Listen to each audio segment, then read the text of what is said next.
Hello everyone, and welcome to Hero Registry. Today I'm going to talk about Iron Man's top 10 coolest armors. Numbers 10 through 6 are from the live-action MCU, and numbers 5 through 1 are from the comics. So, let's take a look. The top 10 coolest Iron Man armors. 10. Mark ETH Mark 1 is the weakest armor Tony ever made. However, it's incredibly impressive because he managed to create weapons from scraps and build the very first mini-arc reactor, all while manually constructing the suit. Under surveillance, this suit is what made him Iron Man, so it has to be on this list.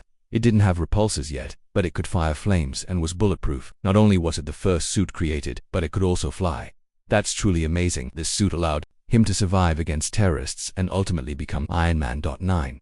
Mark 44 Hulkbuster. This armor is legendary for its ability to subdue the Hulk. The way it repairs damaged parts is also very cool. Its capabilities are perfectly suited to contain someone like the Hulk. Actions like grabbing the Hulk's arm and dragging him, or continuously punching him, make it difficult for the less intelligent Hulk to fight back. 8. Mark XLV. Seen in Age of Ultron. After the Hulkbuster, the Mark XLV was the first armor that could fire continuous repulsor beams instead of single shots. It could fire these long beams not just from its hands but also from its chest. This armor's chest repulsor, combined with Thor's lightning, was used to shatter the flying city of Sokovia. It also demonstrated incredible evasion skills, allowing Tony to survive amidst the falling city debris. 7. Mark L. This was the first nanosuit, appearing as if the entire suit materialized out of nowhere, which was incredibly cool. As everyone knows, Tony is excellent at learning from his weaknesses.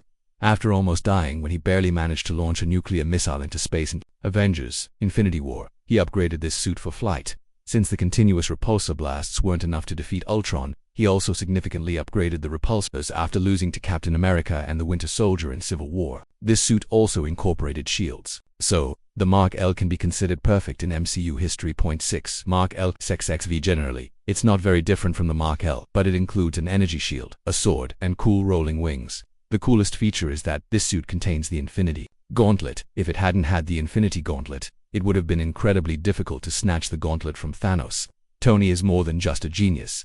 He calculated everything in advance, especially when he decided to time travel. He carried the Infinity Gauntlet in his suit, ready for any potential issues with Bruce's snap. It was ready for the ultimate fight. The Mark L XXXV was the last Iron Man suit Tony Stark wore. While we might see Iron Man suits in future movies, it's highly unlikely we'll see the hero Iron Man again, unless it's a variant from another universe. Passing on a legacy is common among superheroes. Sam takes Captain America's shield and becomes Captain America. Jane becomes worthy of Thor's hammer and becomes Mighty Thor. Nightwing wears Batman's suit and becomes Batman. However, when Rhodey wears Tony Stark's suit, he becomes War Machine. When Pepper wears it, she becomes Rescue. When Spider-Man wears it, he becomes Iron Spider. And when this girl wears it, she becomes Ironheart. If this guy wears it in the future, he'll become Iron Lad. The point is, other heroes can be replaced, but there's only one Iron Man. Now, let's say goodbye to the MCU's Tony Stark and move on to the comic suits. 5. Model 22. Thorbuster. Batman isn't the only one with contingency plans to take down his own teammates. Iron Man also has the Hulkbuster to contain the Hulk, and the Thorbuster to contain Thor.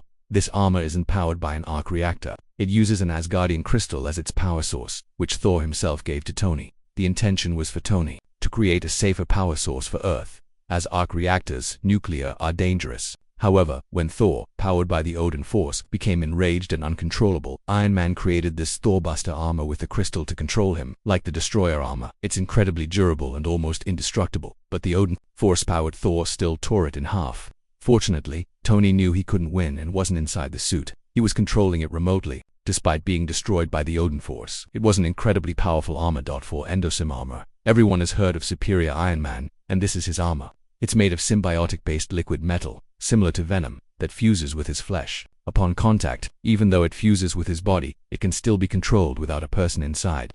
Sometimes it has a helmet, but Superior Iron Man often has his face exposed. However, it has an energy shield that completely protects his head from harm. It can also increase its size to that of the Hulkbuster. The white color stands out from all other suits, which is appealing. However, it was destroyed during the Secret Wars. 3. Bleeding Edge armor. This is Model 37 and a very famous armor. It exists as nanoparticles within Tony's body. Whenever Tony wants it, no matter where he is, it can emerge from his body in moments. It's quite similar to the MCU's nanosuit. While the nanosuit emerges around the reactor, the bleeding edge seeps out from Tony's blood. Like the nanosuit, it can repair damaged parts at will.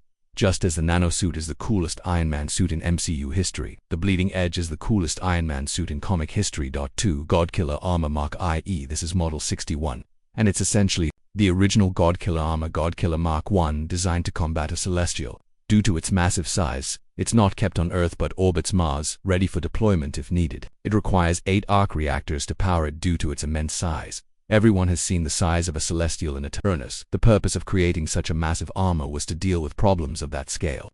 Tony's mentality is always wheel, fight whoever comes, winning or losing is secondary. One day Dark Celestials attacked, just as he expected. Tony thought it was time to use this massive armor and engage them. However, just having a huge armor isn't enough to defeat powerful beings like Celestis. He only fought for a short time before his left arm was ripped off. Tony then ejected himself, launched the massive armor into space, and detonated it amidst the Dark Celestials. It's unknown how many Celestials were affected by the explosion. Creating this exploding armor cost $4 billion. Bosses are always good, no matter what they do. 1. Model 63 Godbuster Armor. Earlier, we talked about the Godkiller. This is the Godbuster. Tony created a virtual reality called Escape. The motherboard of this escape system, like Ultron, went rogue and forcibly pulled Tony into its virtual world. However, since he's the hero, Tony not only remained unharmed, but also managed to unlock the limitations of the human mind and brain. This granted him access to the intelligence needed to develop the Godbuster armor. In other words, he gained an intellect beyond any human's comprehension. With boundless imagination, Tony developed the Godbuster armor and destroyed the virtual world's motherboard. As soon as he returned to the real world, before his boundless knowledge faded, he used Bleeding Edge 3D printers to create a physical Godbuster armor that existed not just in the virtual world. This armor easily defeated villains, but Tony believed such a weapon was too powerful for the real world and destroyed it himself. That's it for this video.